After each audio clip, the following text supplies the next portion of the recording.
Welcome aboard Sea Venture. Join us and our crew as we slowly explore Mexico, the people, the culture, the anchorages, the cruising grounds, and everything it has to offer.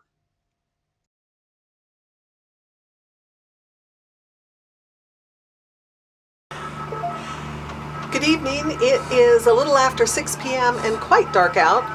Already tracking radar targets, trying to keep an eye on what is around us. Let me show you what I'm looking at. Here's this target here that is just to our starboard side, and there's one up here. There we go, right there. So those are the two I'm watching.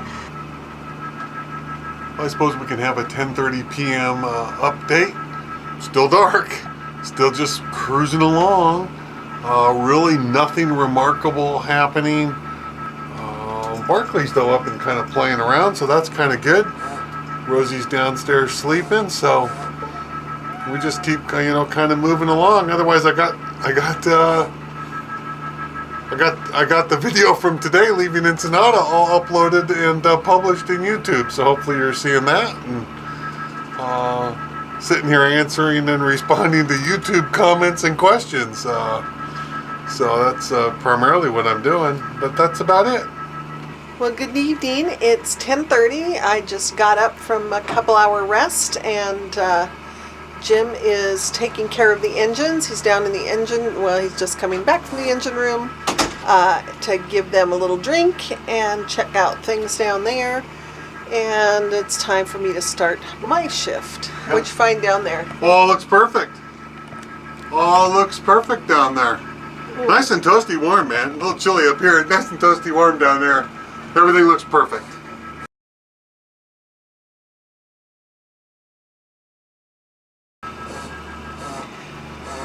Good evening. It is about 12:10, and I thought I'd just give you an update on how things are going here. Jim's taking a rest. The view outside is still very dark. The radars have been pretty quiet. I don't know if Jim mentioned, but I had talked about a radar target up in this quadrant as we were progressing up here, and we've since passed it. It was, I think there might be a smidgen, they might be right about there.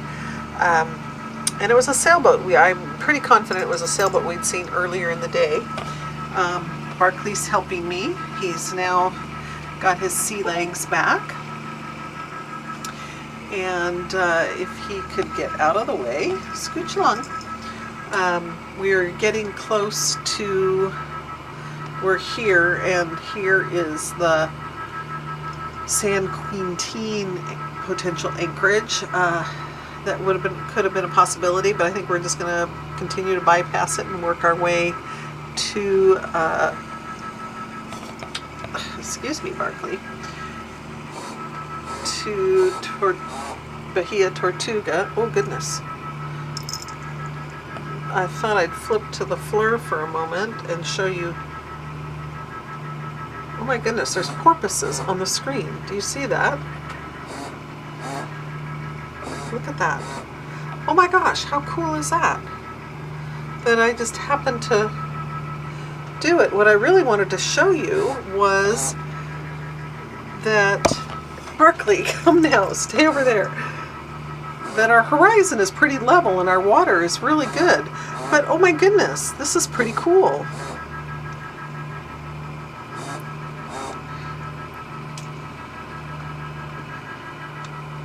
Let's see if they show up a little bit. If they stay on the bow or if they just went by.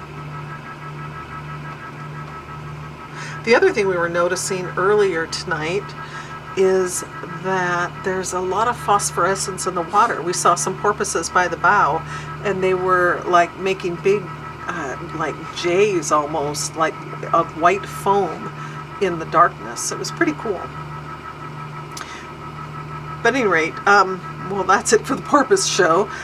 But you can see how that our horizon is really staying pretty darn steady. The seas have really settled out. So it's looking really pretty. It's feeling pretty good here. There's Barkley. He's keeping me company while the other two are downstairs. And we're just listening to podcasts and maybe a little bit of Netflix, and then regularly checking the radar. And that's pretty much how the shift has been going. Let me take a moment, go back to our screen, and we can see that we have distance to go is 191 nautical miles, and we still have a day and a half left. So there you go. Good morning. It is 3 a.m. and we are inching closer to our destination. Since midnight, the last time I checked in, we had 191 miles to go. Now we are down to 173 miles to go. We've made about 18 miles, or in other words, we're averaging about 6 knots. Oh, you're waking up. Yeah. So I think this is wrapping it up for me for this shift. Nothing much has changed. It's still dark outside. Still monitoring the radars, and actually almost nothing on the radar. We have one target way out over here, but that is it. It is quiet out here, so it is a quiet space. Nothing on AIS, and we are plugging along. Well, good morning, good night, something like that. It's time for a 4 a.m. report. And I can report that it's still dark, as expected. There's nothing going on. Nothing. One target at 75 degrees off our starboard side, 16 miles away on the radar. Nothing else happening. So just sitting here with my cup of coffee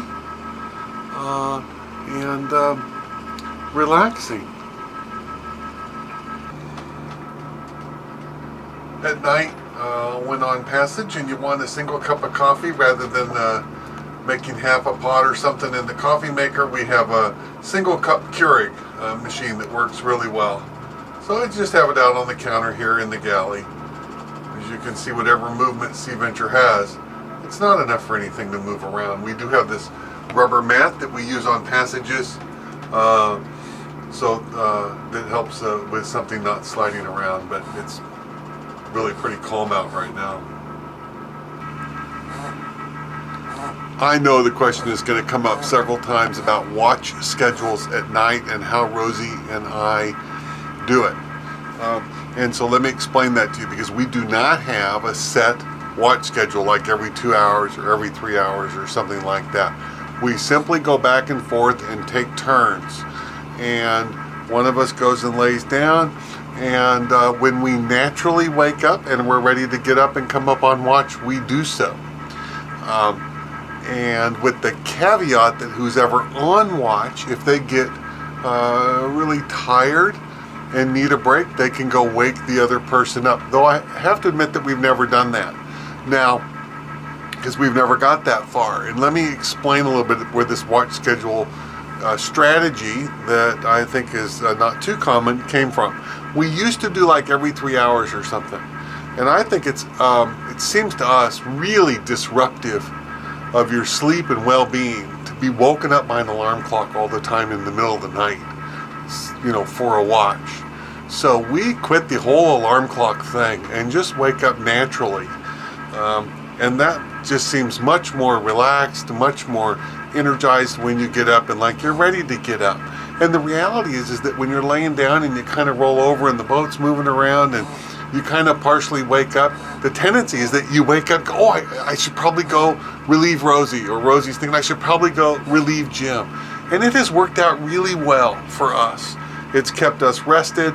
So Rosie's sleeping right now, so when she just naturally wakes up and feels ready to come up, she will do so. Hopefully she'll sleep till daylight. I mean, it's only a couple more hours to go. So that is how we do the watch schedules. In the day, it's much more loose. We just kind of hang out and take turns napping or whatever the case might be, depending on how long the passage is.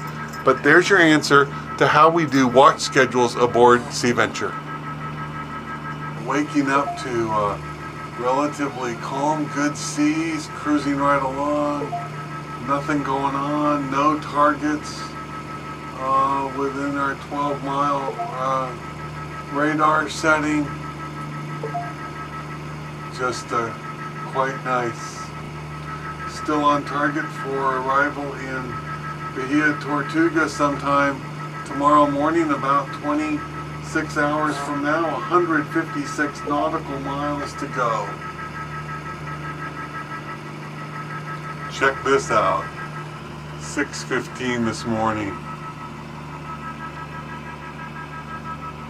Look at the view from the pilot house of Sea Venture this morning as we continue to cruise along. I'll get outside and take some video, but Rosie's asleep right now, and we have a hard stop rule aboard Sea Venture. Unless we are both up, awake, and alert, one of us, we do not step outside. We have to have one person with eyes on the other person anytime we step outside of the boat when on a passage. So I'm inside till Rosie gets up, but it is just a beautiful, gorgeous sunrise on the Baja coast this morning. Wow, that's just special.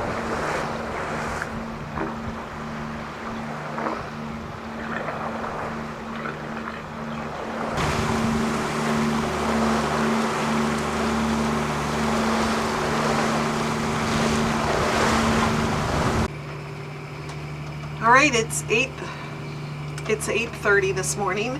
We are now at a distance to arrival of 141 nautical miles, which is exactly halfway from Ensenada down here to Turtle Bay. So we have hit the halfway mark, and we have just as much ahead of us as we have behind us.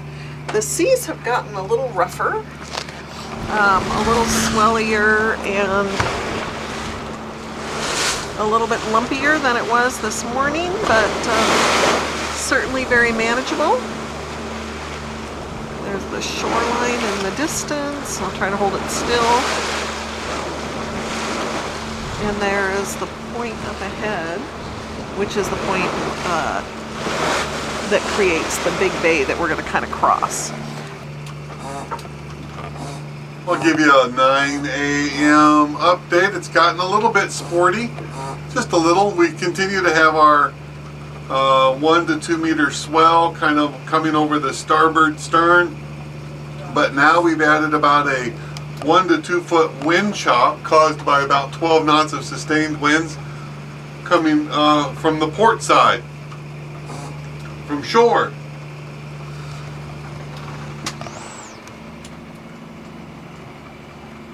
So just a little wind out here. Looking at all the predict wind models, it looks like we'll have this for a couple hours, then maybe it'll settle out for a while, the wind, and then it will pick up again later this afternoon. All right, it's time for the noon report. I'm just finishing up watch. Jim's coming on watch. Let's talk about where we're at. The seas are looking pretty okay. It was a little feistier earlier, but it's looking a little bit better right now. The winds are down. Oh, look at that. Let's see if it focuses. We're down to 1 knot. I don't even believe it. It was 2 or 3, but we still have some reasonable swell out here. Actually, plenty of swell. We are, I just figured out, 161 miles down or completed of our route. We have 121 left, so we have about 60% of our journey is done. The other thing I wanted to comment on is that today was nap morning, not Netflix morning. That's what you get when you only sleep a few hours during the night. Barkley is here, but this is new. He has been spending most of his time downstairs, And Blake is downstairs, kind of hiding under the covers at the foot of the bed. So this is the view out the window. 1:30 in the afternoon, beautiful sunny afternoon. Really not much of anything, but finally, something to report. Right over there. A tug pulling 2 barges.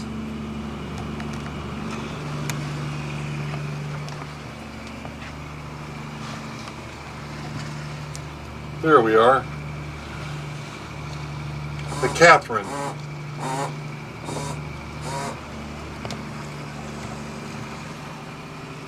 98-foot tug. Closest point of approach to us is about 3/4 of a mile as we pass.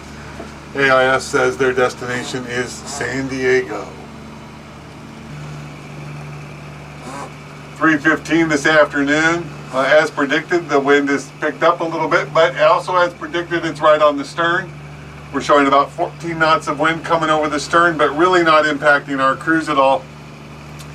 If we can look, and I don't know whether you're going to be able to see it, but I will zoom in and see. Look there. That is Cedros Island.